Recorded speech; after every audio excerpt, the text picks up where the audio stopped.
La ONU aprobó la resolución para autorizar la fuerza multinacional que irá a Haití, encabezada por el gobierno de Kenia, para hablar de estos temas y del ambiente político que, pues, ahora se va definiendo mucho mejor con las primarias celebradas por el PRM. Vamos a recibir a José Miguel Soto Jiménez, exministro de las Fuerzas Armadas, presidente de Quinta República, miembro de la Dirección Central de la Fuerza del Pueblo y creador, don Roberto, de un programa que a mí como joven me formó en disciplina, en valores, levantarme temprano, y me gustó mucho y me gusta mucho correr. Don José Miguel Soto Jiménez, bienvenido a esto que para usted yo estoy seguro que tiene mucho nombre. Bueno, déjeme decirle, más allá del cumplido, ¿verdad? Que me siento muy bien y más después de esa presentación. Pero con el señor Roberto Cavada, yo creo que la última vez que compartimos cámara fue, fíjate qué cosa más interesante, fue en un carro de concho. Para que usted sepa, última vez, en una experiencia muy interesante, no solamente para Roberto, sino para mí también. Interesante. Y tenía mucho tiempo que no se montaba en uno, general. Bueno, te debo decir que sí, pero fue una forma de tomarle el pulso a la realidad, y yo creo mucho en esa circunstancia. Por demás, entonces, tú dices emocionado, yo digo también emocionado, me siento muy bien y te veo a ti como función de siembra. Tú eres una siembra que ha dado frutos, pero fíjate qué frutos ciudadanos. Una ciudadanía que yo supongo y creo el ciudadano como tal, y es un gestor político consciente de sus deberes y consciente de sus derechos. Un saludo muy dominicanista para toda la audiencia y muy pueblista también. Amén, así sea. General, hablemos un poquito de la decisión ayer del Consejo de Seguridad de las Naciones Unidas de aprobar esta fuerza multinacional que encabezará Kenia para pacificar Haití. Se le ha dado un año a esta misión en primera etapa. A los 9 meses deben mostrar un informe con los resultados, ejecución de los dineros, pero sobre todo ver los resultados. ¿Es suficiente un año para pacificar y tratar de resolver la situación en Haití? Por su experiencia, ¿cómo sería esa misión allí? Porque no es de cacos azules, no es de la Cruz Roja, no, es gente que va a enfrentarse a pandilleros. ¿Cómo funciona eso? Bueno, mira, tratando de ser muy objetivo, te voy a decir que la cosa que más se parece, y por vinculación a la situación de Haití, que yo he dicho muchas veces que en Haití no hay Estado. Los miembros del Consejo de Seguridad hablan de legitimidad del Estado. Bueno, pero doctrinalmente no hay Estado, ni siquiera es un Estado fallido, ni un Estado fuñido, sino que no hay Estado porque no tiene los atributos fundamentales de un Estado. No controla la población y sus recursos, no controlan la territorialidad, no tienen el monopolio legal de la violencia aceptada en democracia, y todos los plazos de la legitimidad están incumplidos. No se han cumplido. Te digo que lo que más se me parece a eso, que es un caso bastante raro, digamos yo, en términos de estrategia, es Somalia. Fíjate, Somalia. Los somalíes... Fresco, pero una comparación general abismal. No. Oye, la vinculación. La vinculación es simple. ¿Tú sabías que hay 5,000 kenianos de esa policía que hay ahí en Somalia? No sabía, no. Y tú sabías que Somalia, como es Haití, es el país, uno de los 3 países más pobres del mundo.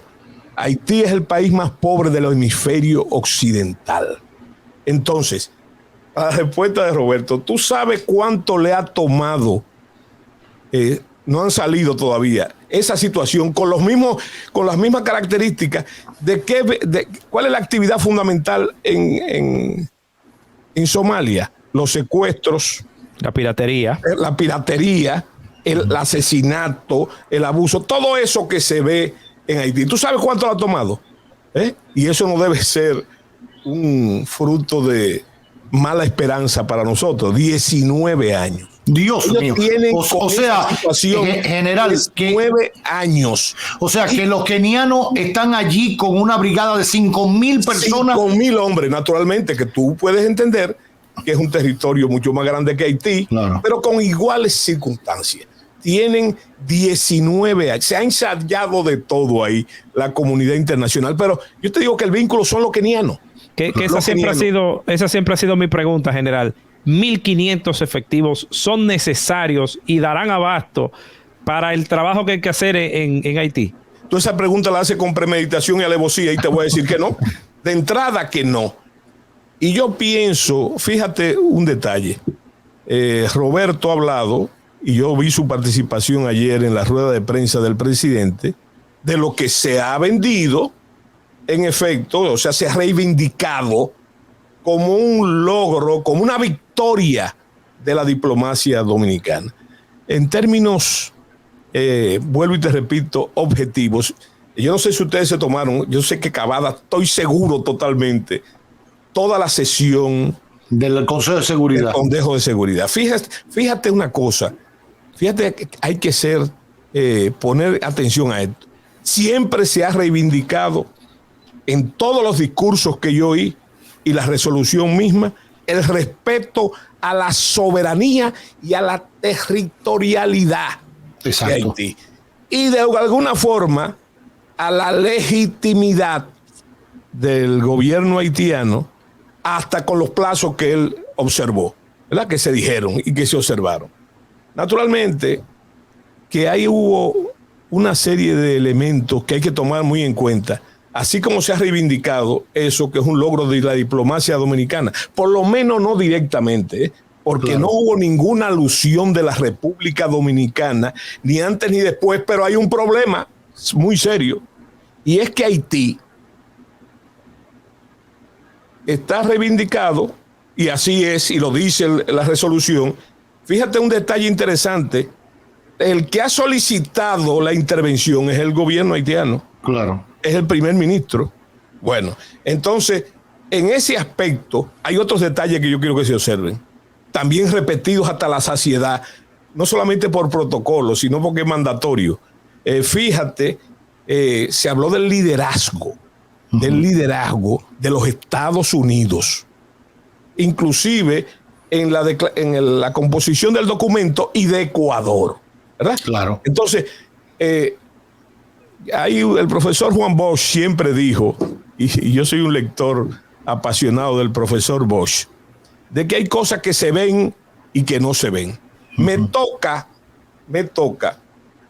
no diría que la satisfacción, porque en este caso no puede ser una satisfacción ante la tragedia de ese pueblo y los problemas que tenemos nosotros en la República Dominicana por esa vecindad geográfica. Yo siempre dije, yo no sé si ustedes han tenido acceso a lo que yo he hablado del tema desde hace mucho tiempo, porque debo decir otra cosa, y decirlo con mucha propiedad. Yo tengo manejando el tema haitiano por más de 40 años. Inclusive cuando no lo debí mencionar más allá de lo que me impone la dominicanidad y el patriotismo, porque la Constitución de la República es muy clara cuando dice que las Fuerzas Armadas en ningún caso pueden deliberar, en ninguno. En ninguno. Y entonces, yo creo que a mí se me fue siempre el petillo, y eso tuvo en juego mi carrera muchas veces, con ese tema, y además es un tema documental. Cuando yo te hablo de 40 años, de eso data el prólogo del libro El ocaso de la nación dominicana, que yo le hice a mi amigo el poeta Manuel Núñez, por ejemplo, para decirte, además de otros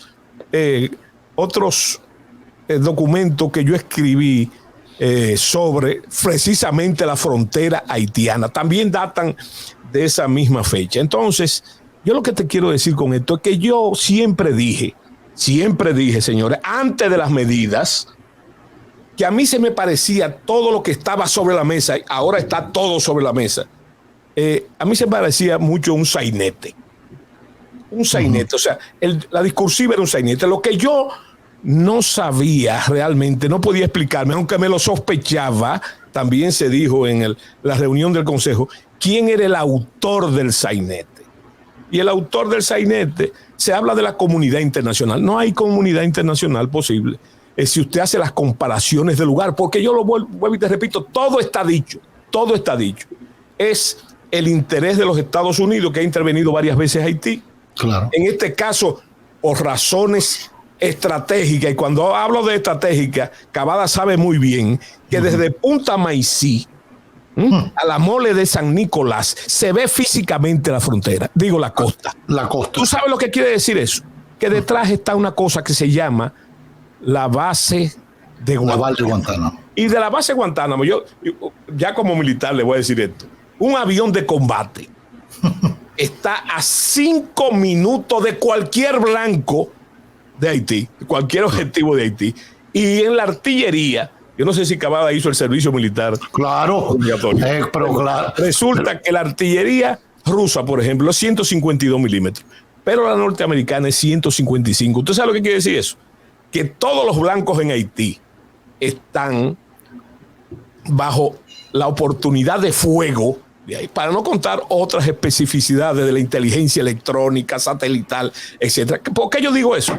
No estoy haciendo eso para hacer un alarde de mis conocimientos militares. Lo estoy diciendo porque los Estados Unidos físicamente no le conviene, porque no tiene por qué ocupar Haití. Claro. No hay ningún tipo de beneficio en ocupar. Y además tienen una experiencia negativa, de cosas que la gente no sabe lo que cuesta una intervención. Y además, escúcheme, general, hacerlo en estas circunstancias preelectorales es empantanarse como Vietnam. Entonces, claro, ellos no van a repetir esa experiencia que ya le ha salido mal en el propio Haití. No, y además hay otra cosa, señores. Hay que tomar en cuenta que hay un factor que no se menciona, no sé si pudor o por lo que sea, pero es el factor geoestratégico. Eso me recuerda a mí aquello de que en un plato de ensalada todos comen a la vez, jugando a la baraja Tin Marín de Don Pingüe. ¿Y a qué estoy diciendo? Que la isla de Santo Domingo es el centro geográfico del Caribe insular, que muchos han llamado la frontera imperial, ¿verdad? Y entonces eso ha sido nuestro sino permanente. Entonces ahí hay intereses que se barajan. Por ejemplo, a mí me pasó el discurso de China y de Rusia fueron sumamente interesantes. Medulares en todo eso. Medulares. Y ellos dijeron razones. Y en el caso de China, por ejemplo, hay que tomar muy en cuenta que no tiene relaciones con Haití. Sin embargo, estuvo al punto de tenerlas. Estuvo a punto de tenerlas. Y entonces es interesante que China, ¿por qué esa cautela y su no votación ahí? Sin embargo, su aquiescencia en el caso de China, porque China está ahora en pleno proceso de redefinir sus fronteras. Entonces no puede, cuando estoy hablando de las fronteras del mar de China, etcétera, etcétera, ¿verdad? Su problema con Taiwán, que es un problema, por cierto, de reflejo constitucional. Nunca tuvimos más cerca de un conflicto entre Taiwán y China, que es lo mismo que decir entre China y Occidente. Exactamente. Que cuando se hizo, la presidenta Wen trató de hacer un referéndum para cambiar la constitución de Taiwán. ¿Y ustedes saben qué quiere decir eso? Que tanto los China como Taiwán reivindican que China es una sola, ¿verdad? Entonces, es una razón. ¿Y por qué digo esto? Porque el caso nuestro está precisamente en el vórtice geoestratégico de esa situación.